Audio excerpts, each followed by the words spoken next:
நம்ம செய்ய போகிறது ஆப்பம். வடகறி காலையில் செய்தது இருக்குது, அதனால் ஆப்பம் போட போகிறோம். லைட்டாக ஆயில் வந்து இந்த மாதிரி ஆனியனை வெட்டிட்டு சுற்றி தேய்க்கிறோம்.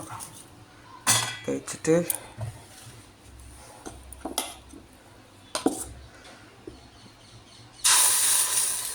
இந்த கரண்டியில்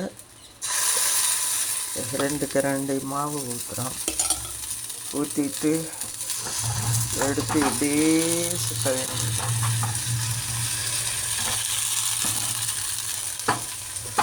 ஒரு கையில் கேமரா உங்களுக்கு காமிக்கிறதுக்காக.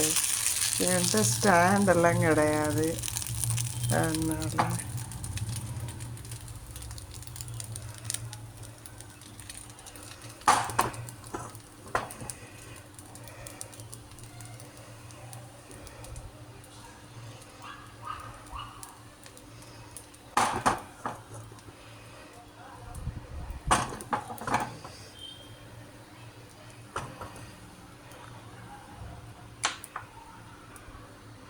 ஊற்றிட்டு லேசாக ஆயில், லைட்டாக, ரொம்ப இல்லை.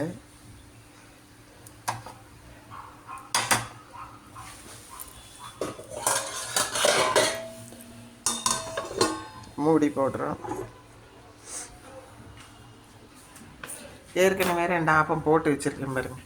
கையில் கேமரா பிடிக்க முடியாதுன்னு சொல்லிட்டு சூப்பராக வந்திருக்கு. மாங்காய் பச்சடி. இது வந்து சுண்டைக்கடலை முளைக்கட்டுனதும் இதுவும் போட்டு வடகறி காலையில் பண்ணது. முளைக்கட்டின சுண்டல் அந்த மீதி ஒரு கைப்பிடி வச்சுருந்தேன், அது போட்டு